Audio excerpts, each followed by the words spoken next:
वंचित बहुजन आघाडीचा सत्य बाळासाहेब आंबेडकर आगे बोलो, माननीय सुजातदादा आंबेडकर आगे बोलो।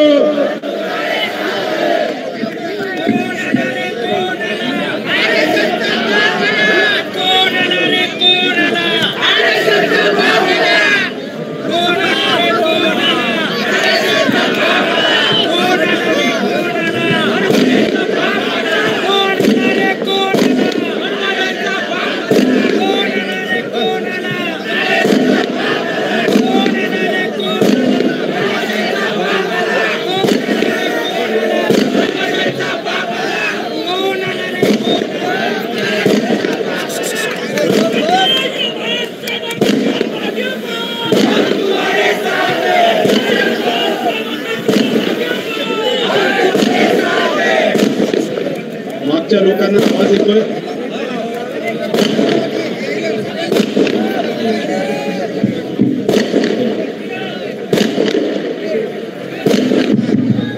हॅलो हॅलो, मागच्या लोकांना आवाज येतोय का? हात वर करून दाखवा आवाज येत असेल। जर जराशी थंडी वाढली असेल तर थंडी घालवायला नारा द्यायचा काय? डॉक्टर बाबासाहेब आंबेडकरांचा, डॉक्टर बाबासाहेब आंबेडकरांचा, वंचित बहुजन आघाडीचा, वंचित बहुजन आघाडीचा जय जय जय जय जय भीम, जय जय जय जय जय भीम। बाबासाहेब आंबेडकर तुम आगे पढ़ो,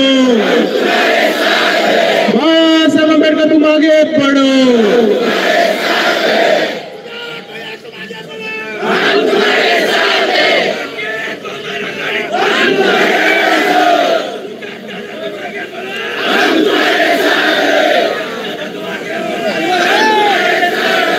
समतेचे विचार रुजवणाऱ्या सर्व महामानवांना त्रिवार अभिवादन करतो।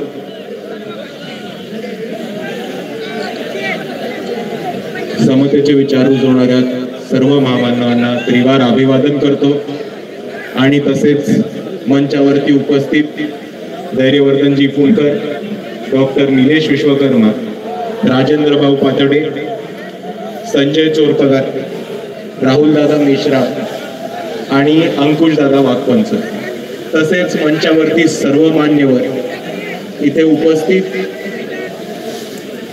माझ्या माता भगिनी, इथे उपस्थित माझे वडीलधारी मंडळी आणि या चळवळीतल्या तमाम साथीदारांना माझा जय जिजाऊ, जय शिवराय, जय ज्योती, जय क्रांती, जय लहूजी, जय मल्हार, जय बजरंग, जय सेवालाल, अस्सलाम वालेकुम आणि क्रांतिकारी जय भीम। मित्रांनो, सुरू करायच्या आधी आपल्याला काही गोष्टी समजून घ्यायला लागणार आहेत आणि आपल्या जिल्ह्याबद्दल आपल्याला काही समजून घ्यायला लागणार। मागच्या वर्षी भारत सरकारने एक यादी काढली होती, 250 मागास जिल्हे, अख्ख्या देशामध्ये 250 मागास जिल्ह्यांची यादी काढली होती आणि अख्ख्या देशांच्या 250 मागास जिल्ह्यांमध्ये आपला अमरावती जिल्हा हा एक जिल्हा होता। आणि ही आपल्या सर्वांसाठी खूप दुर्दैवाची बाब आहे, कारण आपल्याकडे बरीच लोक येऊन सत्ता करून गेली, आपल्याकडे बरीच लोकांनी येऊन सत्ता उपभोगली। आपल्यातल्या काही लोक होते, बाहेरचे काही लोक होते, काँग्रेसचे होते, राष्ट्रवादीचे होते, शिवसेनेचे होते, स्वाभिमानीचे होते, प्रहारचे होते, सगळ्या पक्षाचे लोक येऊन गेले, पण यांच्या एकाही माणसाला आपला विकास करता आला नाही, हे आपण सर्वांनी समजून घेतलं पाहिजे। आजही जर आपण दर्यापूरच्या हॉस्पिटलची परिस्थिती बघितली तर आपल्याला कळेल की दर्यापूरचं हॉस्पिटल अतिशय वाईट कंडिशन मध्ये, कोणाचा ऍक्सिडेंट झाला, आजार झाला, मोठी कुठली दुखापत झाली तर अजूनही आपल्याला 50 किलोमीटर लांब अमरावतीला हॉस्पिटलमध्ये जायला लागतं। ही परिस्थिती आपल्याला सर्वांना समजून घेतली पाहिजे आणि जर ह्याच्यावरती ऍक्शन घ्यायची असेल तर आपल्याला एकच गोष्ट करायची, म्हणजे सगळ्या काम चोरांना हाकला आणि वंचित बहुजन आघाडीची सत्ता बसवा। आणि मी आपल्या सर्वांना सांगतो, नगरपालिकेमध्ये जर वंचित बहुजन आघाडी सत्तेमध्ये आली तर मुंबई, पुणे, नागपूर सारखं 5 स्टार हॉस्पिटल, 500 बेडचं सरकारी हॉस्पिटल वंचित बहुजन आघाडी दर्यापूरमध्ये नक्कीच चालू करेल. आणि मित्रांनो, हेच बोलत असताना इथे खूप मोठे तरुण आपल्या सर्वांसोबत उपस्थित आहेत. इकडच्या आलेल्या तरुणांना मला एक प्रश्न विचारायचा आहे की तुम्ही लोक शिक्षण घेता का? शिक्षणानंतर काय करणार? नोकरी करणार? गॅरंटी आहे का नोकरी मिळायची? कोणालाच गॅरंटी नाही नोकरी मिळायची. आपली पोरं शिक्षण घेतात. बाबासाहेबांनी आपल्याला शिक्षणाचं महत्व पटवून दिलं होतं आणि त्याच मार्गाने आपण सर्व शिक्षण घेतो. पण शिक्षण घेतल्यानंतरही आपल्या हाताला नोकरी नाही, आपल्या हाताला रोजगार नाही. इतके जास्त तरुण अमरावतीमधनं दर्यापूरमध्ये शिकून सवरून समोर येतात, पण आपल्या जिल्ह्यामध्ये, आपल्या तालुक्यामध्ये, आपल्या शहरामध्ये त्यांना नोकरी नसते. त्याच्यामुळे त्यांना नागपूर, पुणे, मुंबई इथे स्थलांतरित व्हायला लागतं. आणि ही चूक इकडच्या सत्ताधाऱ्यांची आहे की आतापर्यंत एवढा पोटेन्शियल असलेला जिल्हा, एवढे पोटेन्शियल असलेले तरुण यांना आतापर्यंत नीट वापरता नाही आले आणि त्यांना नीट डिरेक्शन नाही देता आली, दिशा नाही देता आली. आणि इकडच्या शिकलेल्या तरुणांच्या हाताला रोजगार नाही देता आला. हे इकडच्या सत्ताधाऱ्यांचं खूप मोठं फेलियर आहे, हे आपण सर्वांनी समजून घेतलं पाहिजे. आणि हेच बोलत असताना मला ग्रामीण भागाबद्दल पण बोलायचं आहे की आपल्या दर्यापूर तालुक्यामध्ये जितकी पण गाव आहेत त्या गावांमध्ये एक आरोग्य केंद्र सुद्धा चालू नाही केले. आताच राजेंद्र भाऊंनी आपल्याला अकोला पॅटर्न सांगितलं. अकोला पॅटर्न मधली आपण अजून एक गोष्ट समजून घ्या की जेव्हा गेले 35 वर्ष अकोल्याची जिल्हा परिषदेची सत्ता ही वंचित बहुजन आघाडीकडे होती, गाव तिथे आरोग्य केंद्र चालू करण्याची संकल्पना ही वंचित बहुजन आघाडीने अकोल्यामध्ये करून दाखवली. दुसऱ्या बाजूला आपल्या इकडे रस्त्याची मोठी समस्या. एक NH6 हायवे सोडला तर एक चांगला रस्ता नाही आपल्या जिल्ह्यामध्ये. तालुक्याचे रस्ते सगळे भकास, गावाचे रस्ते त्याच्याहून वाईट. साला खड्ड्यात रस्ता आहे का रस्त्यावर खड्डा हे कळत नाही गाडी चालवताना. दुसऱ्या बाजूला मालासाठी, प्रवासासाठी आचलपूर ते मूर्तिजापूर यवतमाळ ही शकुंतला एक्सप्रेस चालत होती. ती शकुंतला एक्सप्रेस सुद्धा इकडच्या सत्ताधाऱ्यांनी बंद पाडली, आपण सर्वांनी समजून घेतलं पाहिजे. त्याचबरोबर आपल्यापैकी किती लोक शेती करतात हात वर करून दाखव. बरेचसे लोक शेती करतात. आपल्या सर्वांना माहिती असेल, माझ्याहून अधिक चांगलं माहिती असेल की आपला भाग हा खारपान पट्टा येतो. खारं पाणी मिळतं, शेती करायला, पीक उगवायला मुश्किल येते. आणि हे इकडच्या सत्ताधाऱ्यांना माहिती असूनही पाण्याची व्यवस्था, सिंचनाची योजना, इरिगेशनच्या स्कीम या आतापर्यंत आपल्या तालुक्यामध्ये पोहोचला नाहीयेत, हे आपण सर्वांनी समजून घेतलं पाहिजे. आणि आपण शेती करतो ती कशी करतो? कपासाची, बरोबर? आता मला सांगा, कपासाची शेती करता. अमरावती महाराष्ट्रामध्ये टॉपचा जिल्हा आहे कपासाच्या उत्पादनामध्ये. तरी आपल्या अमरावतीमध्ये एक तरी टेक्सटाईल इंडस्ट्री आहे? हव्या तशा प्रकारच्या जिनिंग प्रेसिंग युनिट आहेत, कापडाचे कारखाने नाही. आपण समजून घ्या आपल्या कपासाबरोबर गेम काय होतो. आपण समजून घ्या आपली फसवणूक कशी होते. आपण कपास कुठे उगवतो? आपल्या तालुक्यामध्ये, आपल्या गावामध्ये, आपल्या शेतामध्ये. आणि हेच करत असताना आपण मेहनत घेतो. आपण कापूस उगवतो, तो येऊन विकतो कुठे? आपल्या गावाच्या किंवा तालुक्याच्या बाजारपेठेत, बरोबर? मग पुढे तो कापूस कुठे जातो? पुढे तो कापूस जातो पश्चिम महाराष्ट्रात. आपल्या कपासाचा पश्चिम महाराष्ट्रामध्ये धागा होतो. मग तो धागा कुठे जातो? गुजरातला. त्या धाग्याचा गुजरातमध्ये कपडा बनवला जातो. आणि मग तोच कपडा येऊन कोणाला विकतात? आपल्याला. म्हणजे येडं कोणाला बनवताय? आपल्याला.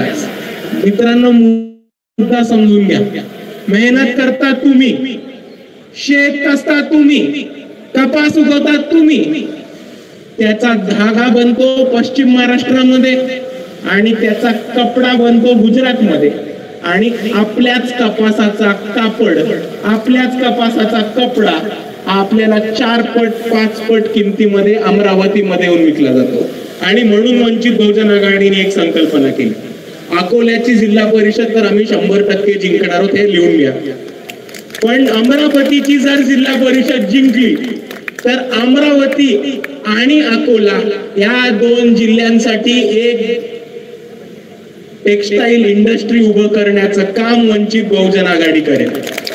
याच टेक्सटाईल इंडस्ट्री मधनं अमरावती जिल्ह्यामध्ये दरवर्षी तरुणांसाठी 10,000 रोजगार निर्मितीचा प्रयत्न आम्ही टेक्सटाईल इंडस्ट्रीच्या माध्यमातून करू. पण ह्या टेक्सटाईल इंडस्ट्रीचं महत्व समजून घ्या. एकदा ही टेक्सटाईल इंडस्ट्री उभी राहिली की कापूस पण अमरावतीचा, धागा पण अमरावतीत मध्येच बनणार, त्याचा कपडा पण अमरावतीमध्ये बनणार आणि त्या कपड्यावरती विकलेला मुनाफा, फायदा आणि पैसा हा फक्त आणि फक्त अमरावतीच्याच शेतकऱ्यांचा राहणार, हे आपण सर्वांनी समजून घेतलं. आणि मित्रांनो, रोजगार निर्मिती हा आपल्या सर्वांना एक महत्वाचा मुद्दा समजून गेला पाहिजे. कारण आपण शिकतो, सवरतो आणि आपला तरुण खूप मोठ्या प्रमाणामध्ये समोर येतो, पण ह्यांच्या हाताला रोजगार नाही, यांच्या हाताला नोकरी नाही, म्हणून आपला तरुण हा निराशून शिक्षणापासून दूर जातो. आपण सर्वांनी हे षडयंत्र समजून घेतलं पाहिजे की इकडच्या मनुवादी व्यवस्थेला कोणत्याही परिस्थितीमध्ये एक दलिताचा पोरगा, बहुजनाचा पोरगा, आदिवासीचा पोरगा, मुसलमानाचा पोरगा कोणत्याही परिस्थितीत त्यांना शिकून सवरून पुढे आलेला नकोय आणि स्वतःच्या पायावरती उभा राहिलेला नकोय. म्हणून आपण सर्वांनी या मनुवादी व्यवस्थेला शिक्षण घेऊन, शिक्षण उच्च दर्जाचं घेऊन ठोकारलं पाहिजे, अशी मी आपल्या सर्वांना विनंती करतो. आणि मित्रांनो, आपल्याकडे मुद्दे बरेच आहेत. आरोग्याचे मुद्दे, पाण्याचे मुद्दे, रस्त्याचे मुद्दे, पण हे प्रश्न सुटणार नाहीत जर आपण चुकीच्या लोकांना सत्तेवरती बसवलं तर. हे प्रश्न सुटणार नाहीत जर आपण टाइमपास लोकांना सत्तेवरती बसवलं तर. आणि म्हणून मी आपल्याला एवढीच विनंती करतो की आमदार, खासदार ही वरची लोक आहेत, ती आपली लोक नाही, ती कधी आपली लोक बनणार पण नाही. पण स्थानिक स्वराज्य संस्थेची लोक, नगरसेवक, जिल्हा परिषद सदस्य, पंचायत समिती सदस्य ही आपल्या हक्काची लोक आहेत. आणि येणाऱ्या स्थानिक स्वराज्य संस्थेमध्ये कोणत्याही परिस्थितीत आपण आपल्या हक्काच्या माणसाला, म्हणजे वंचित बहुजन आघाडीच्याच माणसाला सत्तेत बसवा आणि आपणच एकत्र येऊन आपला विकास करू, हे मी आपल्या सर्वांना सांगू इच्छितो. आणि जेव्हा आपण आपल्यासाठी काम करणारी लोक, आपल्यासाठी लढणारी लोक यांना आपण साथ द्यायचं ठरवतो, तेव्हा आपल्याला आपल्या मधलीच काही नकली लोक ही मागे टाकायला लागणार आहेत, हे आपण सर्वांनी समजून घ्या. आणि नकली लोकांवरनं मला आठवलं, आपल्याच दर्यापूरचे एक आमदार होते. आमदार असताना दर्यापूरमध्ये एक बाबासाहेबांची कमान पाडण्यात आली. ज्या लोकांनी त्याच्याबद्दल आंदोलन केलं त्या लोकांना पोलिसांनी अरेस्ट केलं, पोलिसांनी दबाव टाकला. आमदार तेव्हा बौद्ध समाजाचा होता. आमदार कुठल्या बिळात लपून बसलेला हे अजून कोणाला माहित नाही. बाळासाहेब आंबेडकरांना अमरावतीमध्ये यायला लागलं, कलेक्टरला, एसपीला टाईट करायला लागलं, त्या लोकांना न्याय मिळवून द्यायला लागला. आणि जी कमान पडली होती त्या लोकांना एक परत कमान बांधून देऊ याचं आश्वासन बाळासाहेब आंबेडकरांना द्यायला लागलं होतं. आणि हे चालत असताना जर एक बौद्ध आमदार इकडे होता तर त्याचा काय फायदा? काहीच नाही. तुम्हाला माहितीये काहीच नाही फायदा. पण तरी त्याच आमदारांना आपण पुढे जाऊन आपल्या डोक्यावर बसून खासदार सुद्धा बनवलं.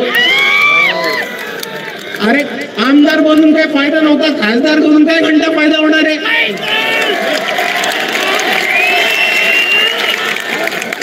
एवढे महत्वाचे मुद्दे, बौद्ध समाजावरती, दलित समाजावरती अन्याय अत्याचार होतोय, आपल्या खासदारांनी एकदा तरी त्यांचं तोंड उघडलं का सभागृहामध्ये? संन्यस्त खडगा नाटकामधनं बौद्धांचा अपमान होतो, गौतम बुद्धांचा अपमान होतो, आपले खासदार गप्प राहतात.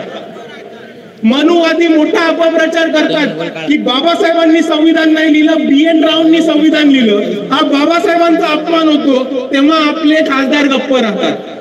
जेव्हा इकडच्या ब्राह्मण आणि मनुवादी महाबोधी बुद्ध विहार स्वतःच्या गळ्यात टाकायचा प्रयत्न करतात, स्वतःच्या घशात टाकायचा प्रयत्न करतात, तेव्हा आपले खासदार मूग गिळून गप्प बसतात.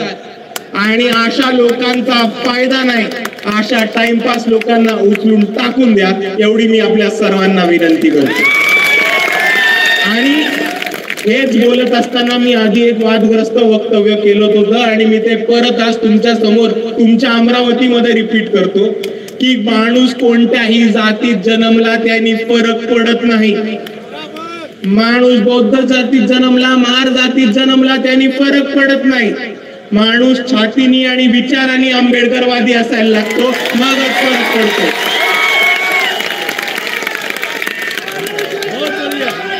आणि हेच वक्तव्य मी भूषण गवई साहेबांबद्दल केलं होतं, तेव्हा मला अमरावतीतल्या काही लोकांनी खूप विरोध केला होता. राजेंद्र गवईंच्या लोकांनी खूप विरोध केला होता. पण मी बोलत राहील. या फालतू पाकिटमारांचा आपल्याला काय फरक आहे, मी बोलत राहील. आणि भूषण गवईंच्या माझ्या वक्तव्यानंतर काय काय झालं हे पण आपण सर्वांनी समजून घेतलं पाहिजे. सर्वात पहिले भूषण गवईंनी SC STच्या आरक्षणामध्ये उपवर्गीकरण आणलं. हे भूषण गवईंचं वक्तव्य होतं की ज्या माणसाला आरक्षणाचा लाभ मिळालाय त्याच्या कुटुंबातल्या पुढच्या माणसाला आरक्षणाचा लाभ मिळू नये. हे भूषण गवईंचं वक्तव्य होतं की ज्यांची आर्थिक परिस्थिती सुधारली आहे त्यांना आरक्षण मिळू नये. मला भूषण गवईंना एकच गोष्ट सांगायची आहे की तुम्हाला बाबासाहेब नसतील कळले तर काही फरक नाही. तुमच्याच अमरावती मधली लोक तुम्हाला बाबासाहेब समजून सांगतील आणि तुम्हाला प्रेमाने हे सुद्धा सांगतील की आरक्षण काय गरिबी हटाव प्रोग्राम नाहीये.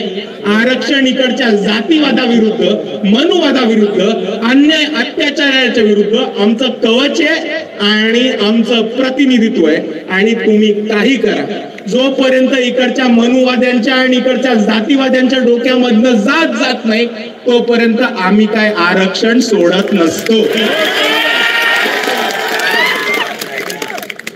आणि एवढंच नाही तर अजून 2 पावलं गवई परिवार पुढे गेला. भूषण गवईंची माता या RSSच्या पदयात्रेला जाणार होत्या. खूप विरोध झाला म्हणून त्यांनी सकाळी म्हटलं की तब्येत बरी नाही म्हणून जाणार होत्या. पण दुसऱ्या बाजूला राजेंद्र गवई येऊन म्हणतात की RSSच्या पदयात्रेला गेलं तर काय फायदा, काय चुकीचं. आता तुम्ही समजून घ्या, जी लोक RSSच्या पदयात्रेला जातात ती लोक आंबेडकरवादी मानणार का?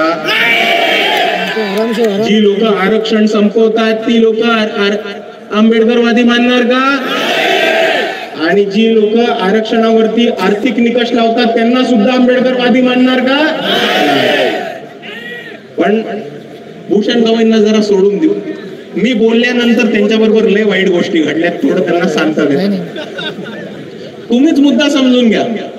भूषण गवईंनी एक स्टेटमेंट केलं आणि त्यांच्या समोर काम करणारा, त्यांच्या हाताखाली काम करणारा कोणतरी एक छोटा चुटपुटिया वकील त्यांनी त्याला चप्पल मारून मारली. आता तुम्ही समजून घ्या की भारत देशाच्या सरन्यायाधीशाला जर कोणी चप्पल फेकून मारलं तर तो ह्या देशाचा अपमान आहे का व्यक्तीचा नाही. तो भारताच्या न्याय व्यवस्थेचा अपमान आहे आणि तो भारताच्या संविधानाचा अपमान आहे, हे आपण सर्वांनी समजून घेतलं पाहिजे. आणि दुसऱ्या बाजूला काल आपण बघितलं असेल तर न्यूयॉर्क मध्ये एक टाइम स्क्वेअर म्हणून जागा आहे. त्या न्यूयॉर्कच्या टाइम स्क्वेअर मध्ये सवर्ण, उच्चवर्णीय, उच्चवर्गीय भारताच्या नागरिकांनी भूषण गवईंच्या विरुद्ध एक मोर्चा काढला. त्या मोर्चामध्ये त्यांच्या फोटोला चप्पल मारण्यात आली. त्या मोर्चामध्ये त्यांचा पुतळा जाळण्यात आला. आणि अजूनही भूषण गवईंची लोक ह्याच्याबद्दल गप्प आहेत. ज्या व्यवस्थेने, ज्या पक्षाने त्यांना सरन्यायाधीश बनवलं ती लोक गप्प आहेत. पण भूषण गवईंची लोक गप्प असली तरी आपल्याला फरक पडत नाही. जिकडे जिकडे अन्याय अत्याचार होतो आणि जिकडे जिकडे चुकीचं घडतं तिकडे तिकडे एक आंबेडकरवादी आवाज उचलणार. आणि म्हणून भूषण गवईंची कितीही मतभेद असले तरी त्यांच्याशी चुकीची घटना झालीये त्याच्या विरुद्ध आम्ही बोलणार आणि रडत राहणार. आणि म्हणून या घटनेनंतर मी डायरेक्ट अमित शहाना चॅलेंज करतोय की काल भूषण गवईंची भारताच्या सीजीआयची एफईजी जाळण्यात आली. भारताच्या सीजीआयना चप्पल मारण्यात आलं, त्यांच्या फोटोला चप्पल मारण्यात आलं. हा एका दलित माणसाचा अपमान नाहीये, हा एका व्यक्तीचा अपमान नाहीये, हा भारत देशाचा अपमान आहे, हा भारताच्या संविधानाचा अपमान आहे आणि हा भारताच्या न्याय व्यवस्थेचा अपमान आहे. म्हणून मी अमित शहाना चॅलेंज करतो की जर तुम्हाला या देशाची सुरक्षा महत्वाची असेल आणि जर तुमच्यामध्ये दम असेल तर त्या NRIंचा सगळ्यात पहिले पासपोर्ट रद्द करा. तिथे जे जे भारताचे नागरिक आहेत अमेरिकेमध्ये त्यांचा पासपोर्ट रद्द करा आणि जे जे NRI आहेत त्यांना परत येण्यासाठी त्यांचा व्हिसा रद्द करा. जर तुम्हाला भारताची सुरक्षा आणि भारताची सॉव्हर्निटी ही महत्वाची असेल तर आपले होम मिनिस्टर ह्याच्यावर नक्कीच ऍक्शन घेतील अशी मी त्यांच्याकडनं अपेक्षा ठेवतो. आणि हेच बोलत असताना मित्रांनो, लढणारी लोक, झडणारी लोक, इकडच्या व्यवस्थेला अंगावरती घेणारी लोक ही तुमच्या समोर वंचित बहुजन आघाडीच्या स्टेजवरती बसली. कुठलाही मुद्दा असो, कुठलंही आंदोलन असो, वंचित बहुजन आघाडी नेहमी लढत राहते आणि लढत राहणार. सत्ता येऊ न येऊ, निवडणुकीमध्ये यश येऊ न येऊ, उमेदवार जिंको न जिंको, आम्ही सर्वांनी ठरवलं की आम्ही बाबासाहेब आंबेडकरांची चळवळ पुढे घेऊन जाणार आणि अन्याय अत्याचाराच्या विरुद्ध, शोषणाच्या विरुद्ध, तमाम वंचितांसाठी वंचित बहुजन आघाडीचे कार्यकर्ते नेहमीच लढत राहतील हे मी आपल्या सर्वांना इथे उभं राहून ठामपणे सांगू इच्छितो. आणि मित्रांनो, तुम्हाला उदाहरणं द्यायची झाली महाराष्ट्रामध्ये तर बरीच आहे.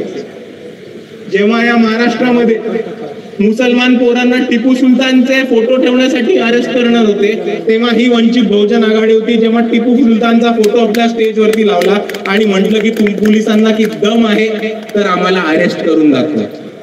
या महाराष्ट्रामध्ये पोलिसांना अंगावरती घेणारे, पोलिसांना लढणारी आणि पोलिसांचा माज उतरवणारे कोणता पक्ष असेल तर ती वंचित बहुजन आघाडी.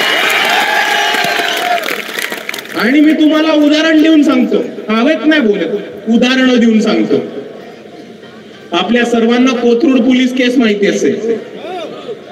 3 मुलींच्या घरी रात्री पोलीस जातात, त्यांना जातीवाचक शिव्या देतात, त्यांना दिवसभर उचलून ठेवतात, दिवसभर एका स्टेशन मधनं दुसऱ्या स्टेशन मध्ये, तिसऱ्या स्टेशन मध्ये व्हॅन मधनं फिरवतात. आणि त्याच्यानंतर वंचित बहुजन आघाडीची लोक गेली, कार्यकर्ते गेले आणि प्रेशर टाकून ही SP ला भेटून, CP ला भेटून, ऍडिशनल CP ला भेटून 4 दिवस झाले तरी FIR दर्ज करायला पोलिसांनी नकार दिला होता. वंचित बहुजन आघाडीने या पोरींच्या वतीने केस केली. पुण्याचे जिल्हा अध्यक्ष, शहर अध्यक्ष ऍडव्होकेट अरविंद तायडे या पोरींच्या वतीने पोलिसांच्या विरुद्ध काळा कोर्ट घालून कोर्टात उभे राहिले. आणि परवाच एक महत्वाचा निर्णय आला की ह्या पोलिसांवरती कारवाई झाली पाहिजे, या पोलिसांवरती अट्रॉसिटी दाखल झाली पाहिजे. आणि हा वंचित बहुजन आघाडीने पोलिसांना दिलेला दणका होता.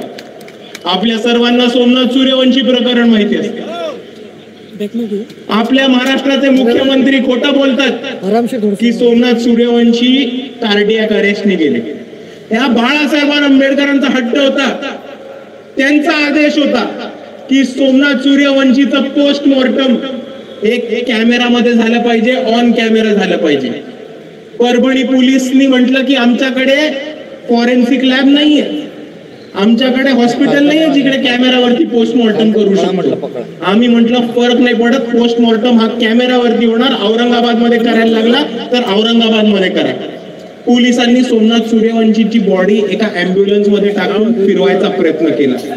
वंचित बहुजन आघाडीच्या कार्यकर्त्यांनी त्यांचा ताफा त्या अँब्युलन्स आणि पोलीसवाल्यांच्या समोर नेला.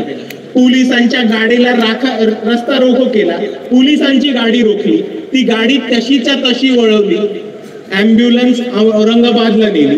आणि औरंगाबादमध्ये सोमनाथ सूर्यवंशींचा पोस्टमॉर्टम हा ऑन कॅमेरा केला आणि त्या पोस्टमॉर्टम मध्ये हे सिद्ध झालं की सोमनाथ सूर्यवंशींना कोणताही कार्डियक अरेस्ट आला नव्हता. सोमनाथ सूर्यवंशीची मृत्यू ही पोलिसांच्या मारहाणीमध्ये झाली होती. आणि ह्या पोलिसांना खोटं पाडणार, या देवेंद्र फडणवीसांना महाराष्ट्रासमोर खोटे पाडणारे कोण होते तर ते बाळासाहेब आंबेडकर आणि वंचित बहुजन आघाडी होते. तुम्हाला सोप्यात सांगतो, सोप्यात मुद्दा सांगतो. वंचितची लोक वेगळी आहेत जरा. तुम्हाला माहितीये पोलीस लोकांना कस्टडीमध्ये घेते की नाही घेते? वंचितची लोक वेगळी आहेत. तुम्ही कोथरूड प्रकरण बघा, सोमनाथ सूर्यवंशीची प्रकरण बघा. पोलिसांना आम्ही कस्टडीमध्ये घेतलंय. हा एकमेव असा पक्ष आहे जो पोलिसांना कस्टडीमध्ये घेऊ शकतो. आणि ह्याचं अजून एक उदाहरण म्हणजे जेव्हा वंचित बहुजन आघाडीने RSS वरती आंदोलन केलं होतं तेव्हा महाराष्ट्रामध्ये खूप जास्त प्रतिसाद मिळाला होता. तरुणांना खूप उत्साह आला होता आणि तरुण आपल्या मोर्चाबद्दल, RSSच्या विरोधातल्या मोर्चाबद्दल, आंदोलनाबद्दल फेसबुकवरती स्टेटस टाकत होते, पोस्ट लिहित होते. आणि RSSने पोलिसांच्या मार्फत त्यांच्यावरती एक दडपशाहीचं मोहीम चालू केलं. ज्या ज्या तरुणांनी पोस्ट टाकली होती, ज्या ज्या तरुणांनी स्टेटस ठेवलं होतं, पोलिसांचा त्यांना फोन आला आणि विचारलं की तू हे का करतोय, हे डिलीट कर. पोलीस स्टेशन मध्ये वंचित बहुजन आघाडीने एक ऑफिशियल पत्रक काढलं. अख्ख्या राज्य कार्यकारिणी सदस्यांच्या सहीने एक पत्र काढलं आणि ज्याच्यामध्ये वंचितच्या कार्यकर्त्यांना सरळ आदेश होता की पोलिसांचा चुकीचा दडपशाहीचा फोन आला तर डायरेक्ट रेकॉर्ड करा. असा कोणताही पक्ष नाही जो कार्यकर्त्यांना म्हणतो पोलिसांचे फोन रेकॉर्ड करा. हे फक्त वंचित मध्ये होतं, अजून कुठे नाही होत. जर तुम्हाला 6 वाजता नंतर पोलिसांचा फोन आला आणि म्हटलं पोलीस स्टेशन मध्ये या, तर आम्ही डायरेक्ट म्हटलं जायला नकार द्या, वंचितच्या कार्यकर्त्यांना भेटा, ते पोलिसांना बघून घेतील. हा लढणाऱ्यांचा पक्ष. सोमनाथ सूर्यवंशी असो,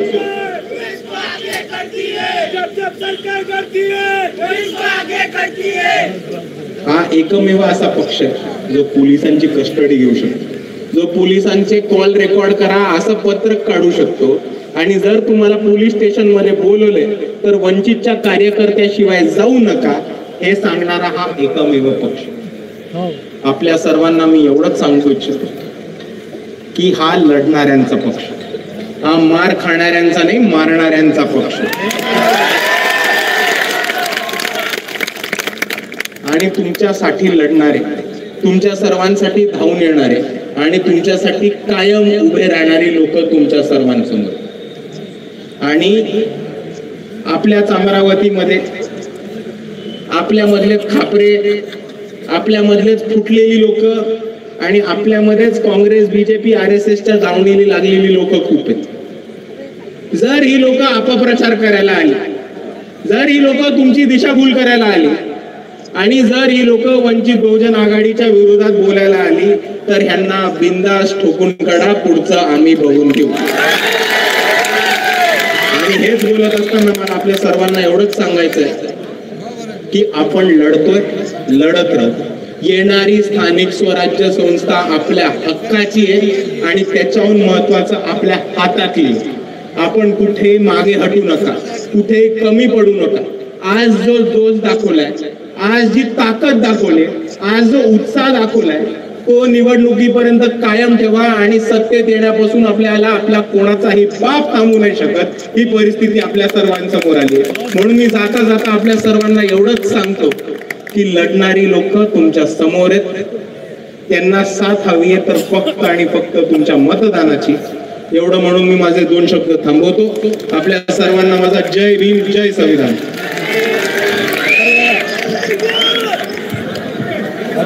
राष्ट्रगीत होणार आहे, जागेच उभे राहा, थोडे हले बघा. राष्ट्रगीत होणार आहे, सुरू करा. राष्ट्रगीत सुरू करा. सावधान.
भारतीय संविधानाचा, भारतीय संविधानाचा, आणि त्याला पुन्हा ऐकून गेलं पाहिजे, भारतीय संविधानाचा.